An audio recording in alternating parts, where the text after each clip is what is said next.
Você acredita que eu fui fazer o estudo e eu não consegui colocar 3? Eu aprovo, mas não vou decorar. Curioso. É só o I maiúsculo? Hein? É só o I maiúsculo? O meu não dá, o meu computador. O meu computador, mais, eu comprei esse ano, mais moderno que tem, mais atualizado. Eu pus 3, eu tive que escrever. Eu fui no I, fui lá no 1, não dava, não sei o que e tal. Peraí, rapaz. É impossível que tem a tecla de romano, né? Porque em Pois geral é. é combinação que você Então faz. era o I maiúsculo, não era? É o I maiúsculo. Mas eu pus o I maiúsculo e saía I maiúsculo. Com acento.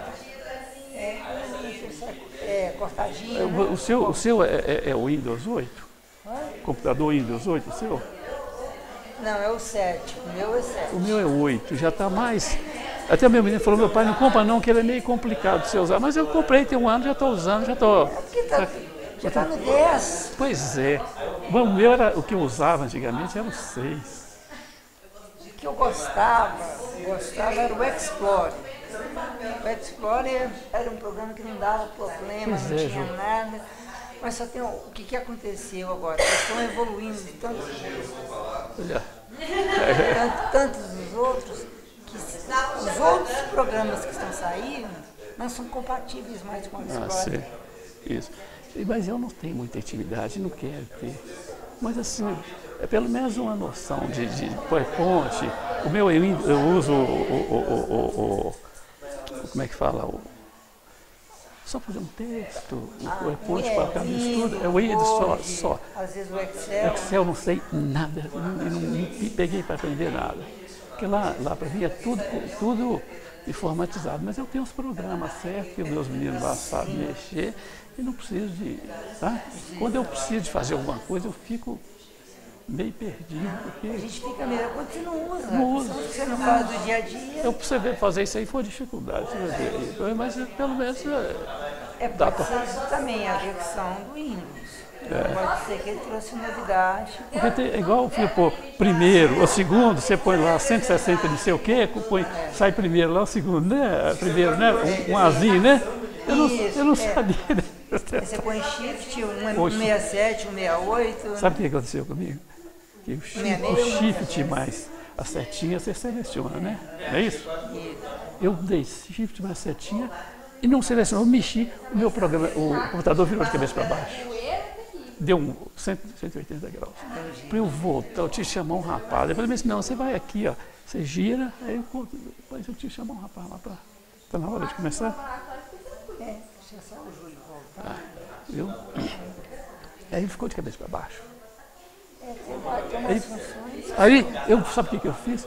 Eu fui lá na mesa e virei o monitor. Tem que trabalhar, né? E virei de cabeça para baixo. Mas mesmo assim, eu estava que tinha determinadas funções que não saía de cabeça. Aí eu chamei o rapaz, ele foi lá, mas eu virei, rapaz. Virei mesmo, escorei. Não, tem hora que você tem que usar o recurso que você tem. É urgência. É urgência. Igual eu estreiei semana passada, eu estreiei o Prezi. É um concorrente no PowerPoint, está saindo aí. E tem uma vantagem que traz um gráfico diferente. Para fazer forma vai ficar melhor para vocês. Isso. Ele fica mais chamativo, mais atraente. Mas tem algumas funções dele. Veja bem, igual eu fiz no computador, você olhava no computador e estava perfeito. Você olhava lá, trazia as referências, igual em cima tinha o título, de onde que você extraiu aquele texto, domínios da mediunidade, né? O nosso lar. Quando chegou aqui, que ele colocou no computador e ampliou, sumiu tudo. Pois é. Sumiu tudo. Eu tinha visualizado antes tudo para poder revisar tudo antes. Mas lá no cantinho esquerdo, aí hoje, essa semana mexendo. Você descobriu. Eu fui mexendo. É porque o outro não tem, você tem que fazer. Ele tem uma.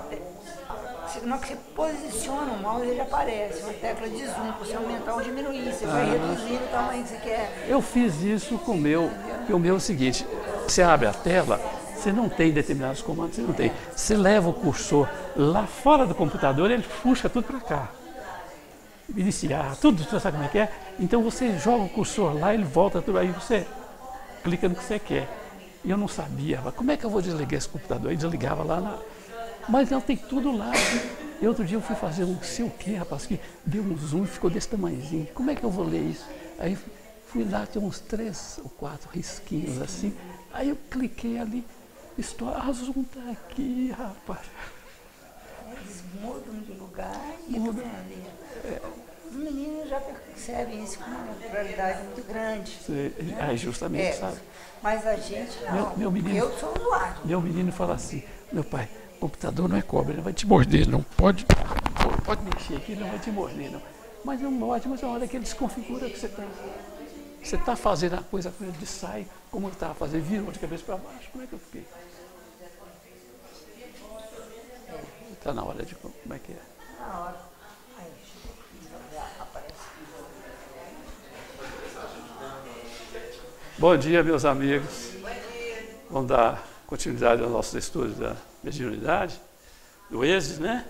Vamos fazer oração, pedindo aos amigos espirituais e a Jesus para que intua a todos nós, que os nossos trabalhos, nossos estudos aqui ocorram dentro da paz, dentro do ambiente de fraternidade, de amizade, de alegria, e que possamos aqui falar o que pode ser falado, o que deve ser falado, que nós podemos e devemos escutar, nada mais do que isso. Vamos nos ater aos estudos, à doutrina, aos ensinamentos doutrinários de Kardec e sob orientação também, sob a inspiração do Evangelho de Jesus Cristo. Ó Divino Pai, Divino Amigo, que a sua luz possa iluminar esse ambiente, possa arrefecer os nossos corações, que deixemos lá fora as mesquinharias, as coisas mundanas, e que aqui nós possamos tratar realmente das coisas espirituais. Ó Divino Amigo, nós te agradecemos por essa oportunidade e pedimos que fique conosco e nos dê a honra e a glória de estar contigo, agora e sempre, que assim seja. Meus amigos, nós vamos mudar agora, nós vamos passar para o módulo 3, primeiro roteiro, né, roteiro 1, que trata dos fenômenos mediúnicos através dos tempos. Então nós vamos fazer aí uma viagem lá na antiguidade até os dias de hoje, né? É lá nos mundos ditosos, não é? Depois, mas para frente nós vamos chegar lá. Essa de lá não, senão não cabe entrar aqui. Isso. Então o objetivo geral do estudo é esse, dar continuidade de entendimento do fenômeno mediúnico sob a ótica espírita. E como objetivo específico, indicar as principais características da manifestação do fenômeno mediúnico ao longo do tempo. Alguma observação? Então vamos continuar. Nós vamos dar só isso todo mundo já sabe, sobejamente, só dar mais uma pincelada assim bem rápida sobre a questão de mediunidade. O que é mediunidade, né? É mais ou menos como se fosse, né, um processo de ligação entre a vida física e o mundo espiritual, como se fosse uma ponte, né, entre as duas margens de um rio, né? Do lado de cá estamos nós, ainda bastante ignorantes, né, bastante embrutecidos, e do lado de lá também já tem esses irmãos, mas tem também o pessoal mais evoluído, né? Onde nós recorremos muitas vezes para o esclarecimento, né? A mediunidade, então, é aquela comunicação, aquela capacidade de comunicar com o mundo espiritual, né? Ela pode ser concedida como um empréstimo espiritual. Pode ser como um empréstimo para que o médium tenha condições de trabalho, de mais rapidamente evoluir, ou pode ser colocada também como uma expiação, para expiar faltas do passado, sabe? O interessante é o seguinte, é o que está em vermelho aqui, que ambas situações, a mediunidade nos proporciona oportunidade de crescimento, de evolução moral. É isso? O Emmanuel diz lá na sua... Eu esqueci agora onde ele fala, que ele fala que quase sempre o médium é um grande devedor, não é isso? Né? Então ele recebe aquela capacidade, que não é dom, né? É uma aptidão, é uma capacidade para dar uma alavancada, né, no seu desenvolvimento moral. É isso? Então essas aí são as principais manifestações, né? Comunicações, mediunidade, principais manifestações: a psicografia, né? A psicofonia, através da fala, né? A vidência, né? A cura, pressentimento, a intuição, e os efeitos físicos, né? São aqueles efeitos que sensibilizam os nossos sentidos, né? Tipo, incorporação, bicorporeidade, e por aí vai, né? O nosso assunto aqui não é isso, não é esse hoje. Apenas dando uma recordação rápida. Bom, o estudo das civilizações mostra que a mediunidade tem se manifestado desde as mais remotas épocas. A crença na imortalidade da alma e a possibilidade de comunicação entre vivos e mortos sempre existiu. Vamos ver, vamos ver essa informação aqui. As comunicações entre o mundo espiritual e o mundo corpóreo estão na ordem natural das coisas e não constituem fato sobrenatural. Tanto que tais comunicações se acham vestígios entre os povos e entre todas as épocas, em todas as épocas. Isso, hoje se generalizaram, Júnior, isso aqui ficou pequeno, não foi?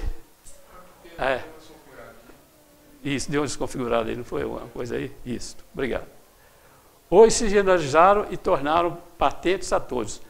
Está lá na introdução do Livro dos Espíritos, essa informação.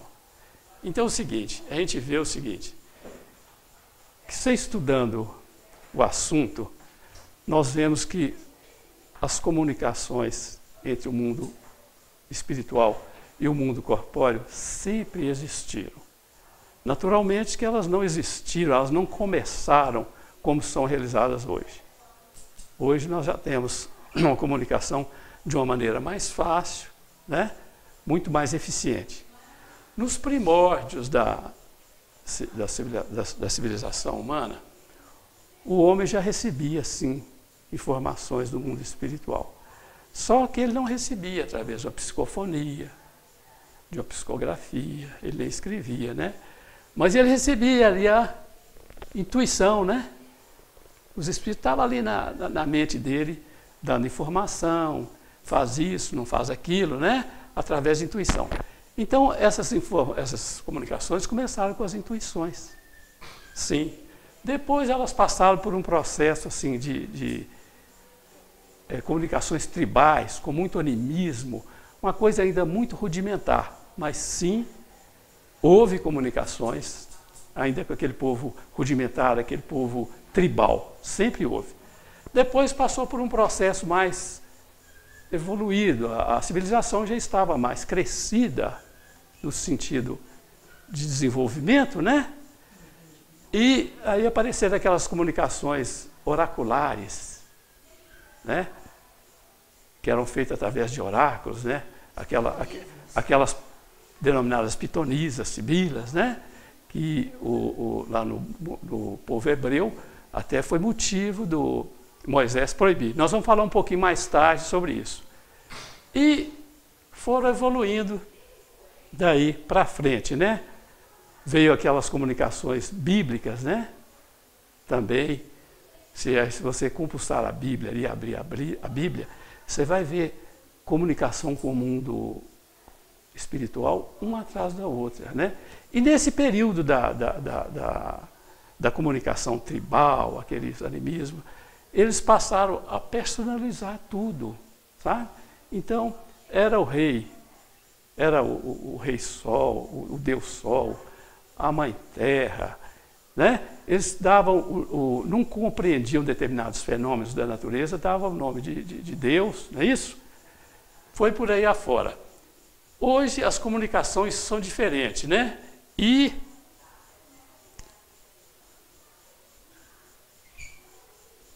peraí. Vamos lá. No livro dos Espíritos. Tendo-se produzidos, isso aqui é bom eu voltar lá atrás pelo seguinte, porque como eles estavam acostumados a tudo que não se entendia naquela época, tudo que fugia ao normal, que era considerado sobrenatural, levava o nome de Deus. Não é isso? Até nas comunicações bíblicas mesmo você vê isso. Vocês podem entender, vocês podem conceber que Deus falou com Arão, né? Sacrifique teu filho, leva lá para a pira e tal. Vocês podem conceber que seja Deus que tenha falado com ele. Deus se ia descer de onde ele estava, imaginando que ele esteja no alto, né? Pelo menos no sentido espiritual, está lá em cima. Ele viria à terra para falar para um cidadão ainda bastante rude que se sacrificasse seu filho. Foi naturalmente uma comunicação espiritual, mas não um espírito, talvez um anjo, talvez um espírito elevado, uma coisa assim, né, João? Mas não Deus, né? Então eles tinham mania de personificar, de tudo era Deus, né? Não podia explicar determinada coisa, era Deus. A Bíblia está cheia disso, né? Então vamos lá, vamos ver lá no livro dos Espíritos o que é que fala.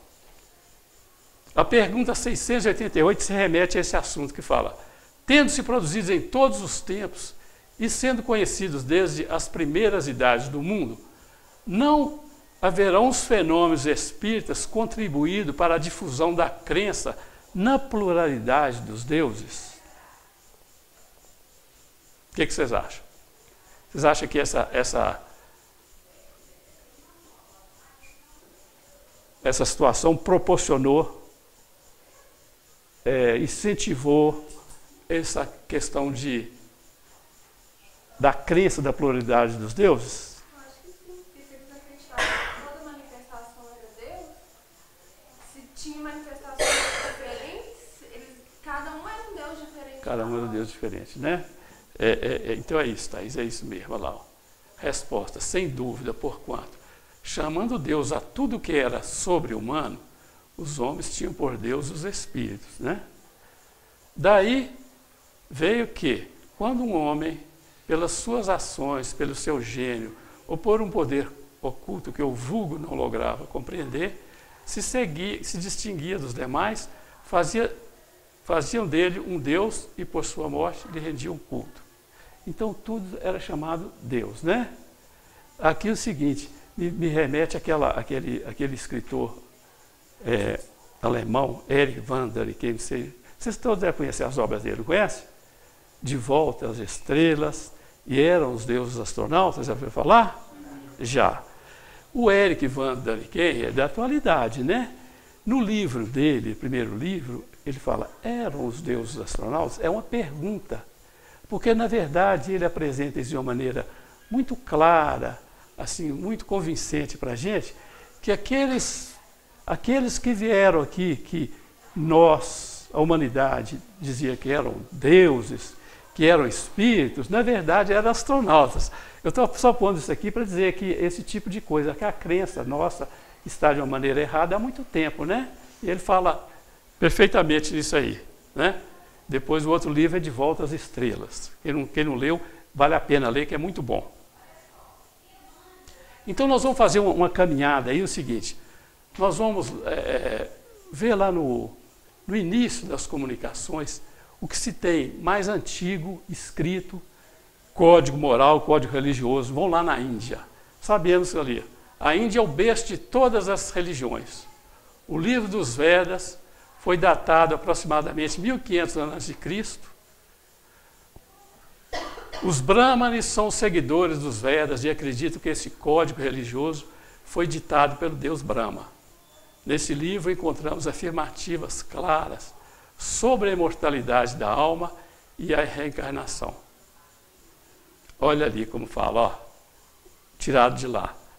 Assim como se deixam as vestes gastas para usar novas vestes. Ajuda.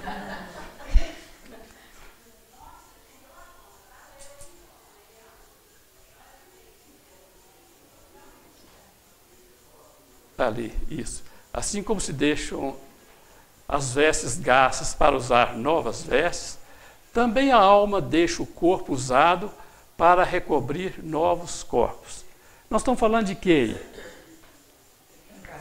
Claramente de reencarnação, né? Olha, isso foi dito 1500 anos antes de Cristo. É interessante que do nosso lado já ouvi isso a mesma metáfora também. É? Pois é. Uma veste. Isso. Vão no mesma Índia. Olha lá. Primeiro, todo renascimento feliz ou infeliz é consequência das obras praticadas em vidas anteriores. O que é isso? Lei de causa e efeito, né? Lá na física a gente poderia ação e reação, né? Mas no espiritismo causa e efeito é mais condizente com a condição de espírito, não é isso? Causa e efeito, né? Ainda 600 anos antes de Cristo, vamos encontrar Siddhartha Gautama, né? O Buda, né? Ele era filho de um rei da Índia e vivia lá enclausurado, né? Dizem que quando ele saiu, que ele teve contato com os seus irmãos lá fora, ele tomou aquele choque, né? Daí ele saiu, né? Foi para as montanhas do Himalaia, lá ele ficou em estudo, em concentração, em reflexões, e depois de 15 anos ele voltou trazendo o seu código lá, né? Olha lá, ó. Retorna trazendo para a humanidade sua doutrina baseada na caridade e amor. Todos os homens são destinados ao Nirvana. Nirvana seria a felicidade, seria o paraíso, né? Praticava o dhyana, ou seja, a contemplação aos mortos. Durante esse estado da contemplação, né, o espírito entra em comunicação com as almas que já deixaram a Terra. Bem claro, né? Algum comentário? Podemos andar? Então vamos lá. Beleza, isso aí, né? O nosso destino. No Egito. Vamos lá no Egito, né? O culto aos mortos foi muito praticado. Já possuíam o conhecimento das formas fluídicas e do magnetismo. Olha lá, os egípcios já sabiam. O destino da alma, a comunicação com os mortos, a pluralidade das existências da alma e dos mundos habitados eram para esse povo problemas solucionados. Eles já... Tanto é que, por que eles se mumificavam? Né? Eles acreditavam que ia renascer lá. Então eu vou levar agora a minha semente de trigo, né? Eu vou levar minhas armas, né? Eu vou levar aquilo que eu preciso do outro lado, né? Só que eles acreditavam que seria aquele corpo, né? Aquele mesmo corpo, né? Mas já era para a época já era um avanço, né? Acreditava que iam ter outra vida, né? Que a vida continuava, que ia renascer lá, né? E era uma coisa considerada tão normal, né? Essa conservação dos corpos. Era uma coisa tão normal que hoje, eu fico comparando com hoje, como que existem centenas de pessoas que não acreditam nessa imortalidade. Pois é, Maria, eu estava vendo. É tão antigo e ainda existe pessoas que não acreditam. Mas eu estava lendo isso, pesquisando e tal, e vendo o seguinte: assim como nós trazemos no nosso íntimo algumas leis já gravadas aqui, tipo consciência e tudo mais, né? Agora estou me esquecendo quem foi que falou o seguinte, com muita propriedade, eu achei interessante, que nós trazemos também no nosso íntimo registros passados que nos remetem para essa questão da imortalidade, do reconhecimento de um Pai Supremo. Não falo em Deus, falo num Pai maior, num Criador. Nós trazemos isso também. Isso é só questão de tempo. Com o tempo, isso, através de intuição, vai voltando, esses registros vão sendo, né? Por que, como é que fala? Por que nasceu isso? Através da intuição, né? Mas, né? Então, vamos lá. Isso tudo é comprovado pelos estudos dos egiptólogos, né? Estudando as pirâmides, os túmulos dos faraós e os papiros encontrados, né? Quer falar alguma coisa, Roseli?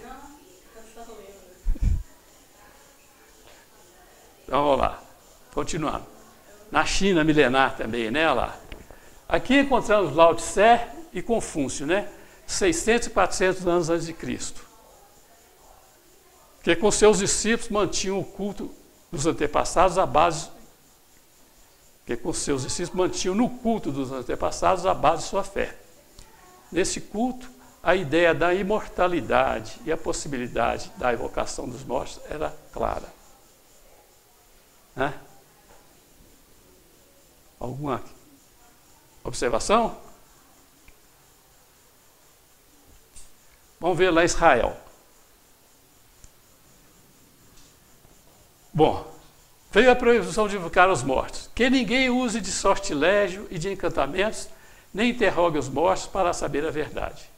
Não havia chegado o momento para tais revelações. Vocês sabem quem determinou isso aí, não foi?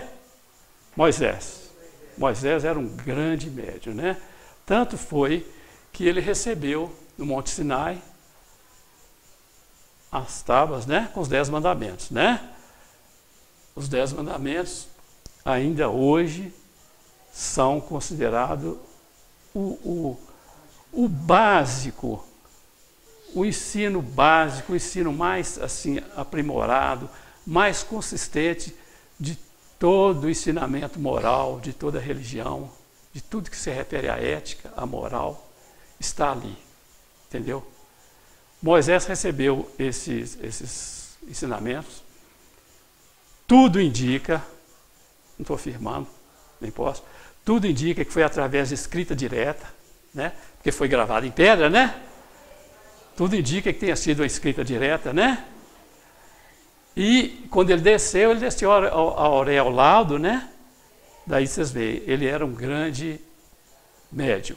E ele proibiu a consulta a essas pitonisas, porque o pessoal fazia essa consulta, eles faziam essas consultas para atender os seus interesses mais, vamos dizer, mundanos, né? A ver se ia ter sorte, se determinada guerra eu vou ser bem sucedido nessa guerra ou naquilo, se, né? Consultas, as nossas consultas mundanas, né? Não tinha nada a ver, não tinha o objetivo que tem hoje uma sessão mediúnica, que é de esclarecimento, de orientação, de encaminhamento, nada disso, né? Então, justo, entendeu? É isso aí. Então ele proibiu essa consulta, né? Proibiu porque o povo precisava de freio. O povo ainda era muito ignorante, muito rude, então ele sabendo, tanto ele proibiu, e depois, mais tarde, ele voltou, né? Quando foi que ele voltou? Ele se manifestou. Vocês lembram? Lembram, todo mundo sabe. Sabe, não é possível, todo mundo sabe. Quando Jesus subiu ao Tabor, com Pedro, João e quem foi que se manifestou lá? Moisés e Saul, não, aquele que... Elias, né? Elias. Moisés voltou, não é isso? É só por curiosidade, né, gente? Vai dar uma recordada daquilo que a gente tudo esquece, né? Eu sei que todo mundo já sabia disso. Tem uma passagem, se eu não estou enganada, que ele desce e depois ele vê que o povo não consegue seguir aqueles mandamentos, e ele traz outros. Tem uma coisa assim na história? Não sei, não. Não. Na Bíblia tem isso, mas não é Moisés, não, né? Moisés, os grandes feitos dele foi o seguinte, que ele extraiu alimento da rocha, não foi isso? Ele dividiu o mar morto lá para os hebreus passarem, né? Foi com seu cajado. Com seu cajado ele transformou, como é que foi? Cobra, né? Serpentes, né? Então ele era um grande médium. E tudo mais. Ah, foi? Aí quando ele chegou lá embaixo e viu a situação das pessoas, ele falou, não, eles não vão entender isso ainda. Ah, Quebra e sobe de novo. isso mesmo.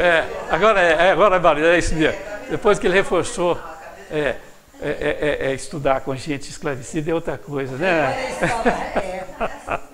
Aí ele estava recebendo, né, essas orientações, o povo ficou meio perdido. Um bezerro de ouro e tal. Mas é bom estudar com as universidades, porque eles trazem. Eu só trago na universidade, não. Agora eles trazem. A universidade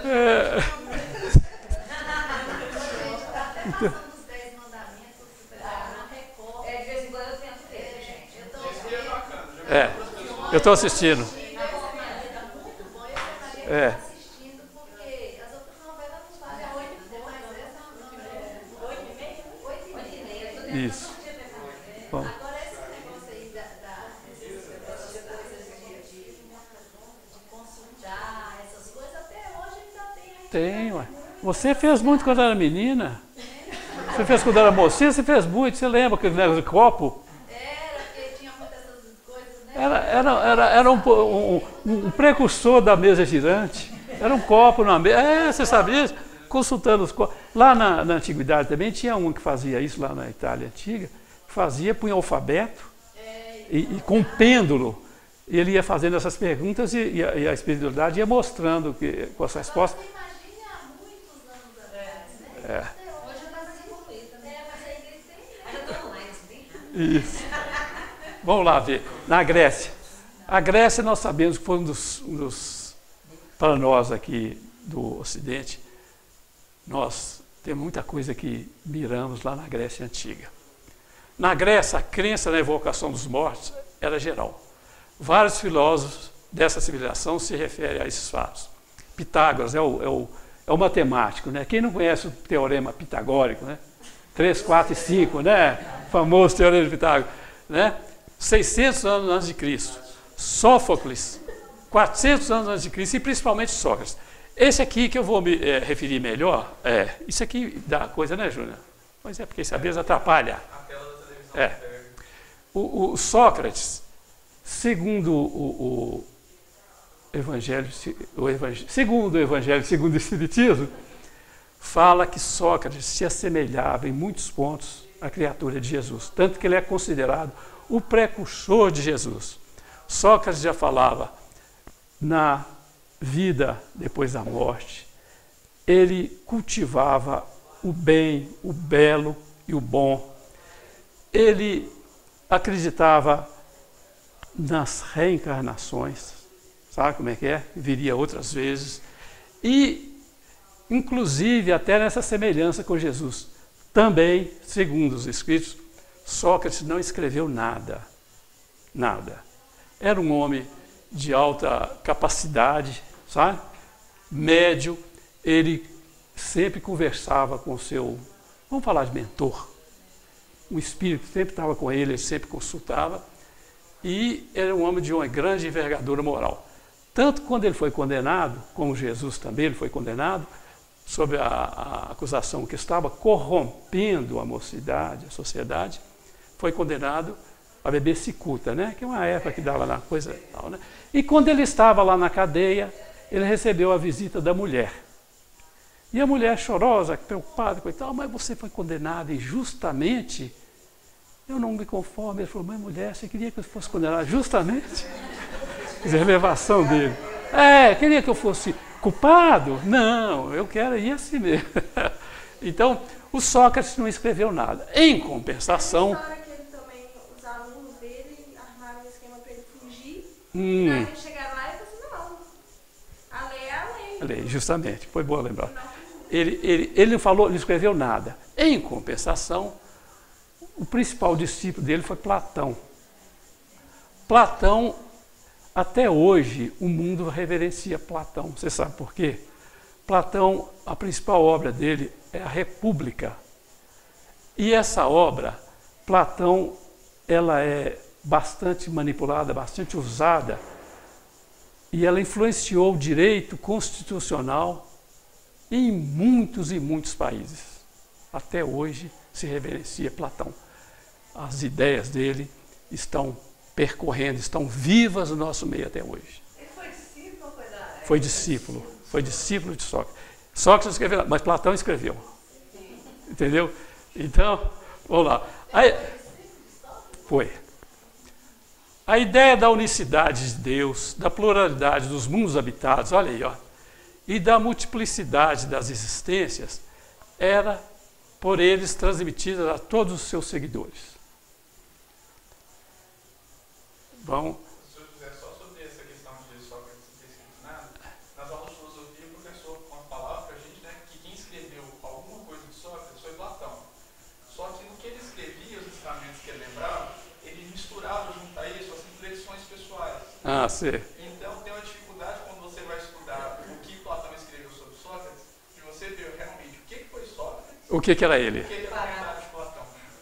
Essa é a maior dificuldade. Só que o pensamento dos dois era realmente É muito afinado, justamente, né? Ele misturava. Misturava. Platão poderia escrever as ideias do mestre dele, porque Sócrates não escreveu Não escreveu nada. Ele fazia, junto dessas escrituras, comentários pessoais, Deixava- reflexões pessoais, e não separava isso ao longo do texto. Deixou imprimir ali a sua personalidade, o seu pensamento, né? E misturou. Essa é a dificuldade de se estudar Platão hoje. Você sabe o que é Platão e o Pois que é é. Sócrates. Só que como o pensamento dos dois era muito afinado, não teve grandes perdas de Sei. conteúdo. De conteúdo, justamente. Ah, e dizem que Sócrates conversava mesmo assim com seu mentor, né? Normalmente a conversa dele, né? Então vamos mais um pouquinho. Eu estou achando que o pessoal pode participar, viu, gente? Nossa, não faz isso não, hein? Hein? Você não faz isso não, hein?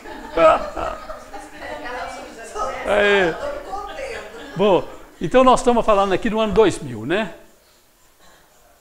Aliás, do ano zero, vamos dizer, né? Na era cristã. Agora nós estamos falando de Jesus, né? Então no ano, né, nascimento de Jesus, que marcou a era cristã, né? Hoje nós estamos 2000 e tanto, né? Então veja Jesus, o médio de Deus, teve sua existência assinalada por fenômenos mediúnicos diversos. Aí só para ilustrar, nós colocamos aqui, ó, quando falou com o João, pode vir, João, vem. Vem, João, não, vem, rapaz, estou falando com você, venha. João, vem, mas não acreditou, vem com pouca firmeza. Efeito físico, né? Esse outro ali, qualquer um de nós, a pessoa. Aquela multidão de água, aquela coisa, né? Aí depois, aquele outro ali, tudo indica seja a transformação, boda de Caná, né? O outro seria uma cura ali, não sei, uma cura qualquer, talvez, né? Cego, né? A imposição de mão. Então Jesus era o mestre de Deus, foi o Espírito, segundo nos apresenta a doutrina, foi o Espírito mais puro que passou pela Terra. Ele fez a sua evolução em outros mundos, né? E hoje, pela escrito aí dos... Como é que chama esse pessoal que... esse que... Ismael, né? Ismael, esses outros aí. A gente está sabendo que Jesus foi ele reforça essa ideia, né? Que Jesus foi um dos arquitetos, né? Da criação da Terra, né? 4 bilhões e 500 milhões de anos, né? É bem antigo, né, João? Bem mais do que a gente, né? 4 bilhões. Tem mais. Bem mais, né? Ninguém pensava que Então, ser unicelular. então a gente fica, essa noite eu acordei e fiquei pensando, onde será que Jesus evoluiu, né? Teve as nossas fraquezas? Certamente que sim. Né? Passou pelo que nós estamos passando? Sim. Né? Foi imperfeito como nós somos? Sim. Né? Mas chegou a isso aí, né? É o nosso caminho, né? Nós temos que mirar. Ele não já nasceu pronto, não? Não, senão Deus não privilegia ninguém, minha filha. Deus, você... Ele já tinha vindo. Não. E quando ele veio aqui para encarnar, ele já estava pronto. Mas achei que Mas não fosse não, ele evoluiu. Porque Deus não privilegia. O privilégio é uma forma, seria uma discriminação, é uma injustiça. Por que eu vou privilegiar o João? Porque é torcedor do Atlético? Não vou de jeito nenhum. Então não tem privilégio. Olha, ele foi um dos criadores da Terra, minha filha.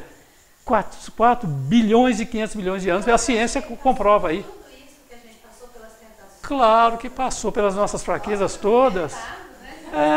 Por isso é que nós temos que ter o seguinte, não perder a esperança. Hoje nós estamos assim grosseiros, cheios de dificuldade, mirar no espelho, né? E ele nos deixou aí o caminho para isso. É seguir o quê? Os seus ensinamentos, o seu evangelho. Porque Né? Ele nos ensinou isso claramente. no livro A Caminho da Luz, fala que quando Deus designou o Cristo como governador da terra, que ia criar a terra, ele reuniu uma pleiade de espíritos. 3 vezes só, né, João, reunir aquela equipe, né? Então, na verdade, existiam outros espíritos com a mesma bagagem dele. Cristo é o governador da terra. Foi escolhido como governador.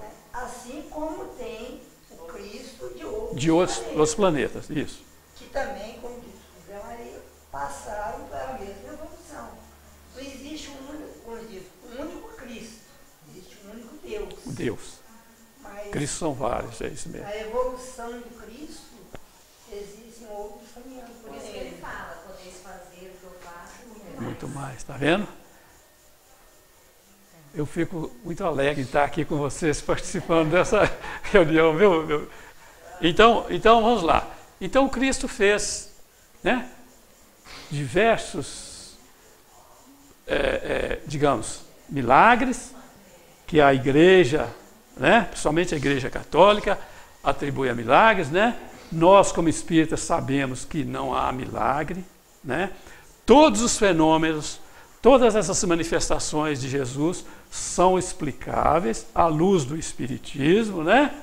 Kardec nos ajudou, trouxe a sua doutrina, todos esses fenômenos são explicáveis, né? Mas lá, as outras religiões, né? Ainda que católicas, ainda que cristãs, né? Não entendem, não estudaram isso, dão isso à conta de fato milagroso, né? Tudo que não se explica é milagre. Mas nós temos isso claramente, né? São fatos explicáveis, né? À luz do Espiritismo. É isso? Vamos andar mais um pouco.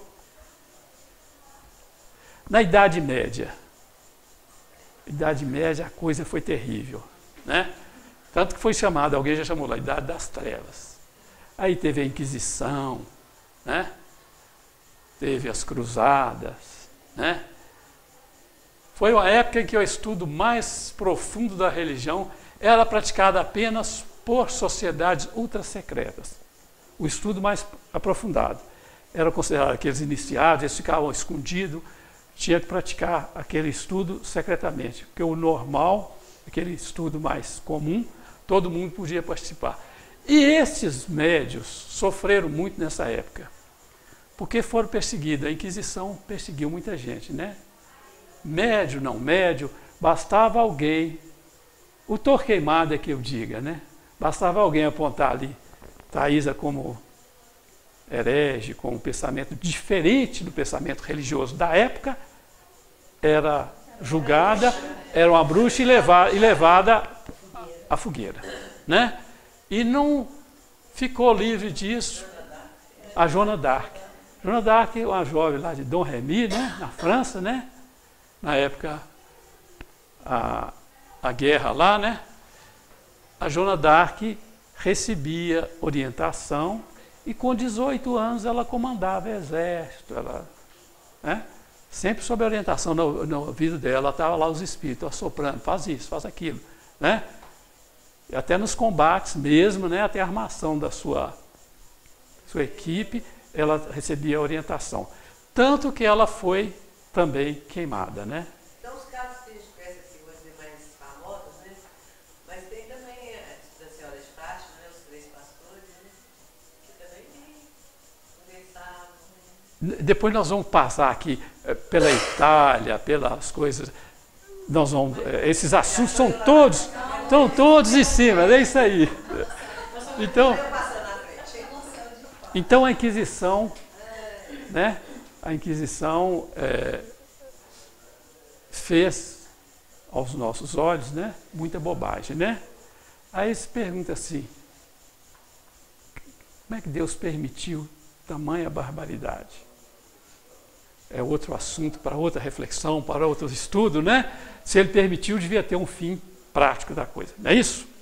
Como também nos nossos dias, para perguntar, como é que Deus permitiu que o Hitler, o Holocausto existisse, que fizesse experiência com humanos? Também é outra reflexão. Foi permitido, foi, né? Deus nos dá o nosso livre-arbítrio, as nossas escolhas são nossas, né? Ou más, ou boas, mas são nossas, né? E nós, naturalmente, vamos responder pelas consequências, né? Recebendo os louros da vitória, ou recebendo, né, João? A lama fétida lá do umbral, né? Então, vamos lá. Desse período aqui, apareceu muita coisa boa também, no período da Idade Média, sabe? O livro aí, o estudo, cita a condição do descobrimento da América, né? Por Cristóvão Colombo. Dizem que Cristóvão Colombo também era orientado por um espírito. Ele não queria vir para aqui não, mas ele foi orientado, né? Ele ia para lá, não era para a Índia, lá? Ele não ia para lá? E veio para cá, diz que o espírito estava no ouvido dele, vai aqui nós precisamos de você, para cá e tal, até que ele descobriu a América, né? E aparecem grandes figuras aqui, ó,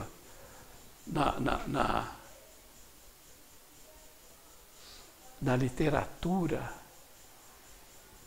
Aparece Shakespeare, né? Aparece Dante Alighieri lá na Itália. Dante dizem que era um médium espetacular. Ele, em desdobramento, ele foi lá no umbral, né? Que ele chamou de inferno, né? Inferno, escreveu, né? Inferno de Dante, né? Dizem que foi em desdobramento. Pode ser, né? Para escrever daquilo que ele escreveu, né? Eu tenho lá, quem quiser. Eu tenho lá, eu comecei a ler, mas é muito pesado.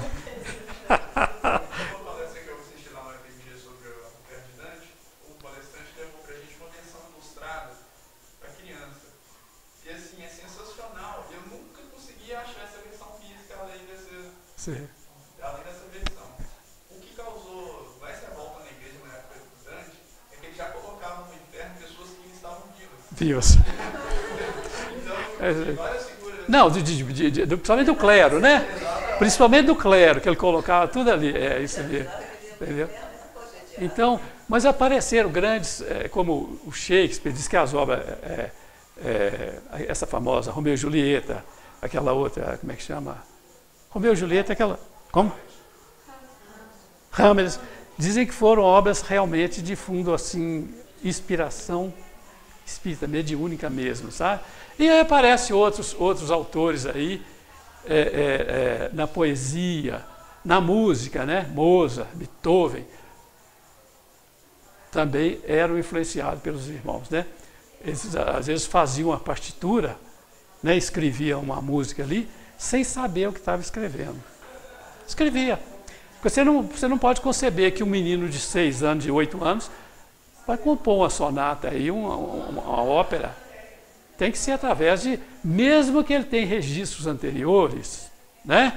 Tem que ter alguém ali soprando, né? Porque senão ele não ia dar conta, não é isso? Mas para você ver, você falou aí que está aí a idade das trevas, né? E Jesus, que não sabe que isso aí é outro estudo, né? Quando as coisas são, as tragédias, as coisas que acontecem, mas você vê que sempre atrás dessas tragédias, dessas coisas, aparecem coisas boas. Não. Às vezes acontece justamente essa coisa para fazer essa revolução, essa coisa para descobrir novos talentos, novas pessoas, novas, né, ideias. Justamente. Não, o mundo deu uma evolução muito grande de lá para cá. Ué. E ultimamente, eu posso falar porque eu já estou hoje, sou sexy, né, 70 anos. Entendeu? Então a gente vê a evolução, principalmente essa evolução tecnológica, de 50 anos para cá, gente, uma coisa incrível, né? E quem trabalha, vocês todos sabem, informática e tal, e às vezes que trabalha, usa isso no dia a dia, isso cada dia, né, João? Cada hora aparece um aparelho de nome diferente aí. Eu ainda estou lá ainda estou no gramofone, no coisa, já estão falando aí no iPad, não sei o quê, né? Uma coisa totalmente, né? Então, apesar desses problemas aí desse período, surgiu muita coisa boa e o mundo é assim, né? Nosso mundo é uma coisa dinâmica, né? Nós estamos evoluindo, o mundo está crescendo, está evoluindo, né?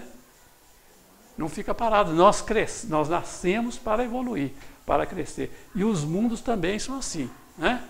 Uma prova dessa evolução tecnológica, nós temos aqui ao vivo e a cor, essa transmissão que a gente faz. Eu acho sensacional isso. Você conversar com a pessoa pelo aparelho, está lá entendeu? Longe você conversando com ele aqui, né? Eu acho que na minha cabeça é uma mágica. Eu acho sensacional. Você está lá na Itália, não sei o que, você está conversando com uma pessoa aqui, isso é fantástico. Pois é. Então, na Idade Média aconteceu isso, em todas as, digamos assim, coisas da sociedade, a mediunidade estava ali presente, na literatura, aí, na literatura, né, nos contos, na poesia, na música, nas outras artes, né, na escultura, né? Quando aparece um Miguel Ângelo aí, né? Entendeu? E por aí vai, né? Esses grandes pintores, né? Todos eles foram realmente iluminados, foram, né, intuídos, né, para trabalhar dessa ou daquela maneira, né? Bom, vamos falar um pouco agora da doutrina espírita. Viu?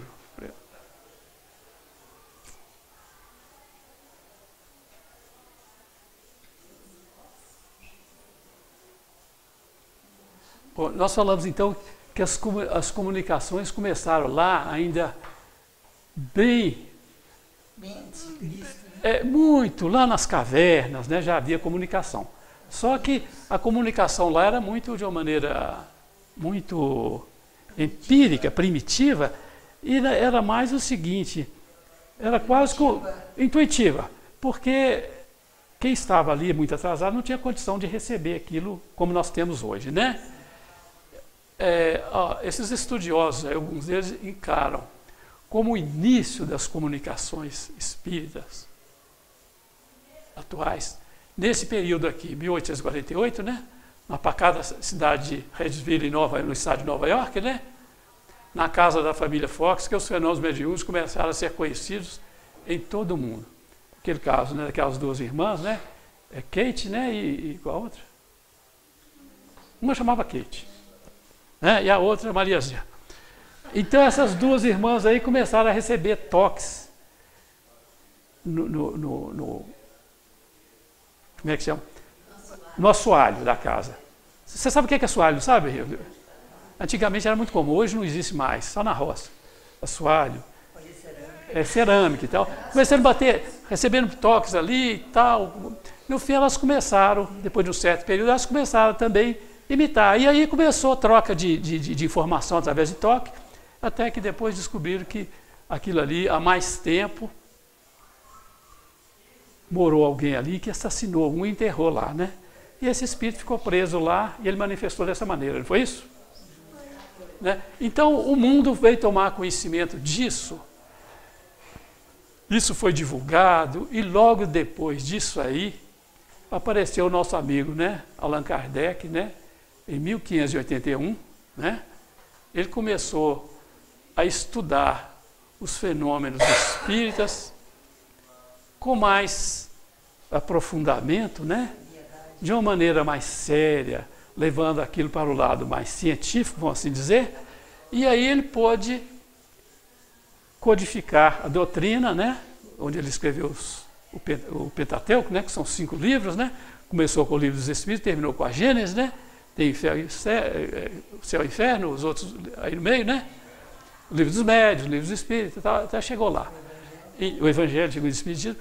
Então, Allan Kardec deu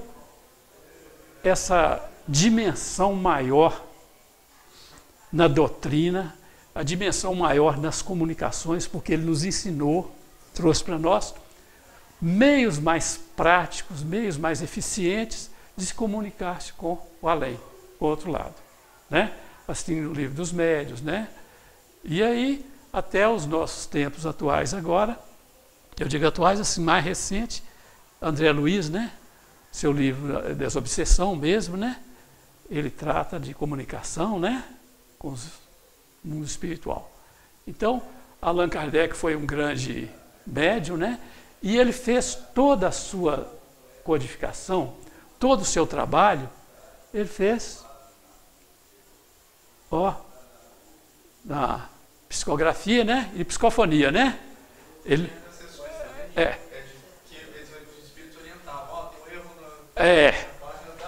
justamente.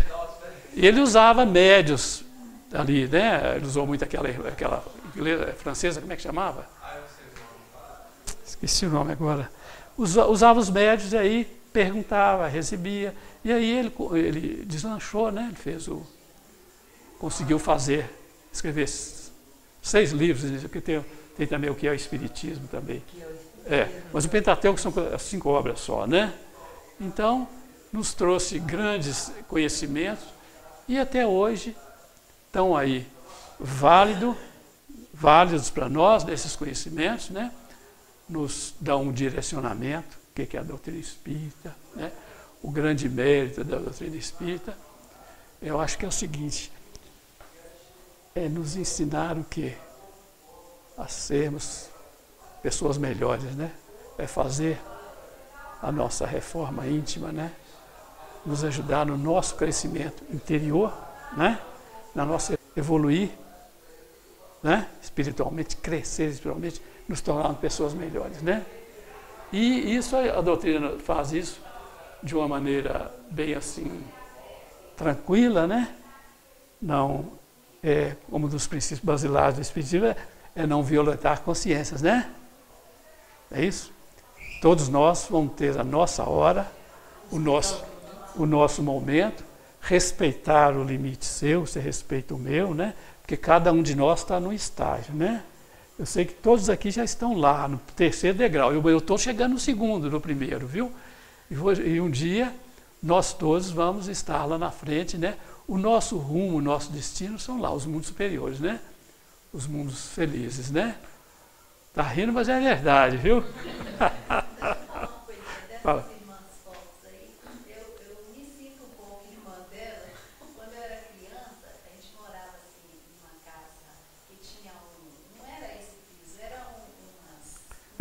Tijolão. Ela era muito comum naquela época. E tinha um corredor muito comprido com aquelas portas, aquelas portas compridas assim. E eu da cozinha para ir para a sala, eu tinha que passar nesse corredor. E quando eu passava nesse corredor, eu tinha muito medo. Eu era criança e minha família, ninguém falava de espiritismo, era todo mundo católico e tudo. E aí quando eu passava nesse corredor, eu vi uma mão por debaixo da porta, uma mão chamando. Eu lembro disso perfeitamente, essa mão. E eu corria, eu falava, vó, tem uma mão ali embaixo. Ela falava assim, que mão? Você está vendo coisa? Em bobagem, coisa de... Não dava importância porque achava que era loucura de criança, né? E eu lembro que uma noite eu fui passando e a luz não era uma luz dessa, era uma luzinha assim, muito fraquinha, aquela luzinha, né? Fraquinha mesmo. E a luzinha estava acesa assim, e eu fui passando. E isso para passar nesse corredor, para mim era um tormento.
nada, né? E eu via essa mão perfeitamente, né?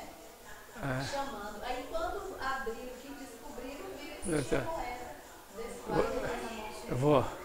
Não, aí depois nós mudamos. Imagine essas moças, aquele grito, né? Que minha mulher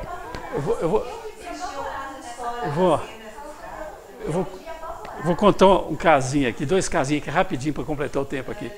Que me aconteceu, eu era menino, toda a vida eu fui muito rebelde, muito pintão, apanhei muito, mas apanhei por merecer. E nós éramos meninos brincando na rua, e uma prima lá fez não sei o que comigo, e eu desafiei a prima lá, parece que empurrei, qualquer coisa assim.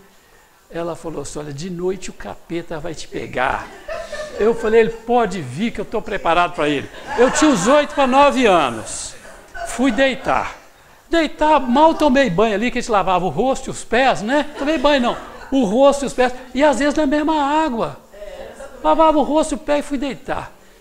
Quando acalmou, a casa acalmou assim, lá em casa, muita gente, me deram um murro debaixo da cama. E lá em casa tinha uma cama que desarmava. Um catre. Catre com colchão. Você sabe o que é catre, não sabe? É uma cama antigamente que você põe um colchão em cima dela, chamava catre. Hoje é que chama cama. Fecha, Aí aquele tem desarmou. E eu comecei a rezar o Pai Nosso e saía na Ave Maria, deu aquela arrupia toda. Eu falei, nunca mais eu mexo com isso.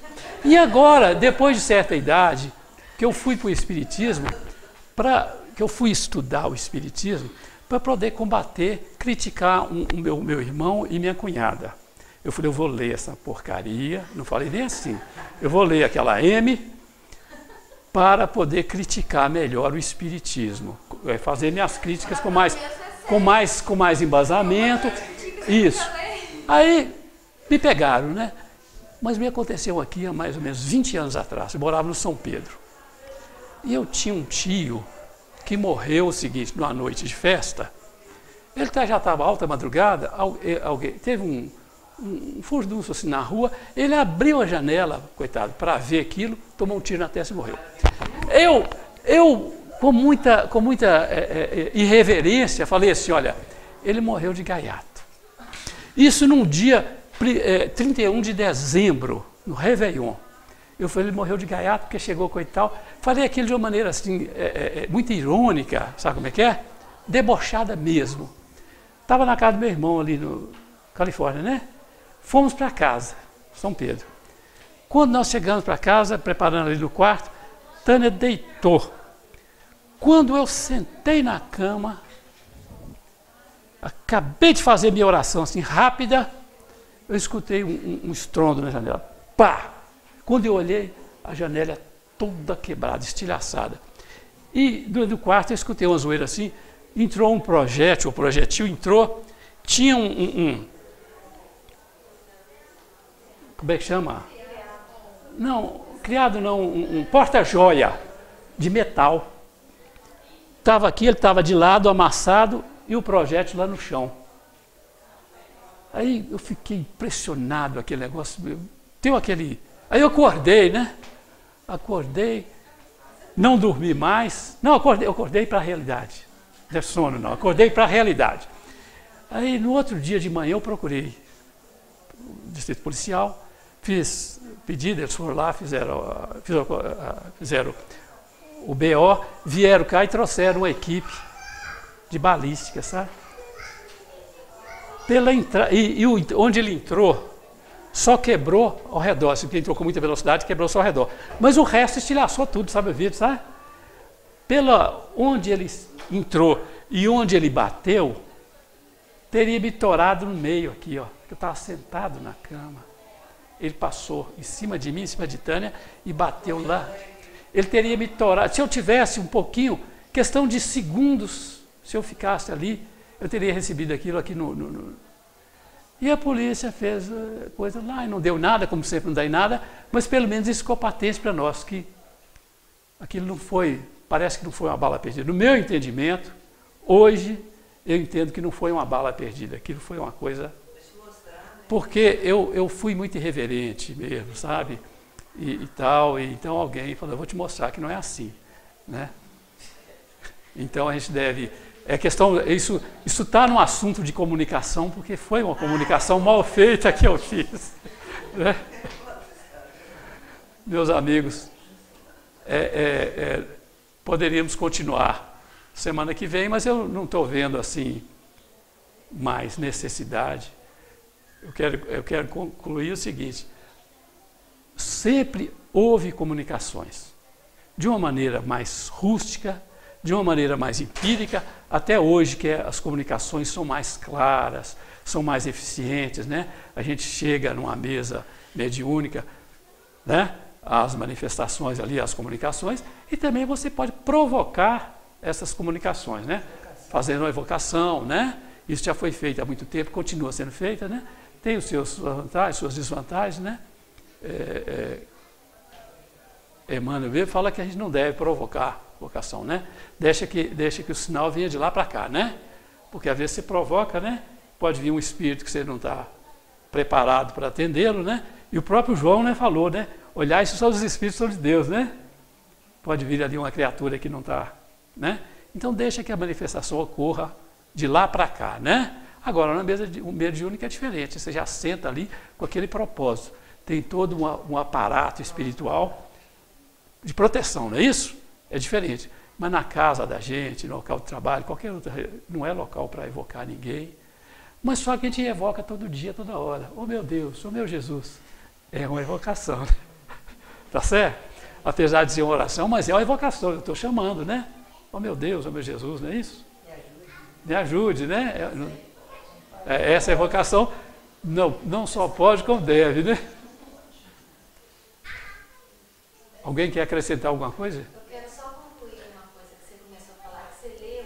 Eu esqueci. Para criticar, para fazer uma crítica consistente, foi nessa que ele entrou. Foi, graças a Deus. Nessa que ele deu para criticar. Então eu voltei para eu criticar, eu nem sabia. É. Ele deu 2 vezes. Vai ver que esse negócio desse bom. Ele é um seguidor que é o Kardec, o Allan Kardec também já tinha ouvido falar muito da doutrina espírita, mas os fenômenos das mesas girantes. Isso. Só que não dava a importância que ele achava que aquilo ali era arruaça. Até que uma pessoa mais séria propõe ele, que viu que realmente tinha alguma coisa diferente. Aí ele foi para investigar, ele foi simplesmente curiosidade. As primeiras sessões mediúnicas ele foi para observar, para fazer as anotações. Mas tinha muita arruaça mesmo, Tinha, né? O povo fazia para aparecer. Tinha muita mistificação, né? Muita mistificação, muita fraude, né? Muita mistificação, muita fraude. Até hoje parece que ainda tem ainda, né? Tem. Muita gente que explora isso. Explora, né? Ganha a vida. Você vê aí, então você sai na rua, você vê assim, ó, traga o teu amor em 2 dias. Foi o meu, já está comigo há muito tempo. Você de coisa. É mediunidade. É mediunidade, só que ela está usando a mediunidade para fins diferentes do que foi dado, não é isso? Mas é mediunidade, sim, mas só que elas vão responder por esse mau uso dela lá do outro lado. 50 anos depois, foi a mesma coisa. Uma companheira busca um mago para fazer um feitiço lá. Isso. Para pegar o outro. Isso. É isso mesmo. Boa lembrança. Pois é, meus amigos. Bom, alguém quer fazer a prece terminal para nós? Quer fazer, Maria? Aí você terminou então a sua? Terminou. Porque é só mesmo histórico, assim, não tem mais, assim. Não tem, assim... É só histórico mesmo, não tem nenhuma coisa assim mais técnica, não, assim... O que eu pesquisei nas apostilhas minhas, na internet e no IESE, que é muito bom, tudo repete, sabe? Você chega lá, você encontra a mesma coisa. Às vezes o que está na internet bate aqui, as fontes são sempre as mesmas. A história é uma só, né, Marilda? A história é uma só, né? Mas, entendeu? Quer fazer a oração?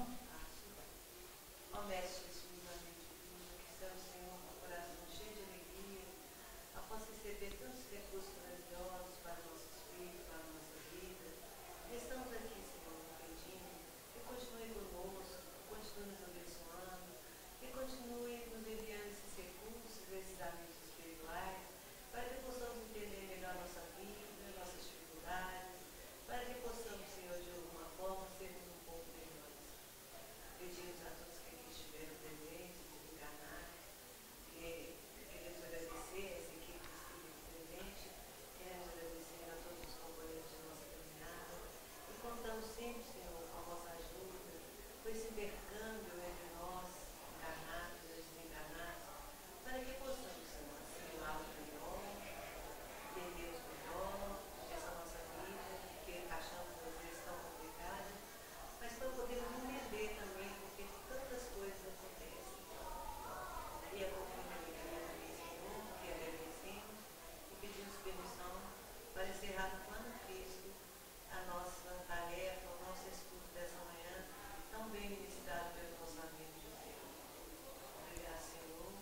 Não.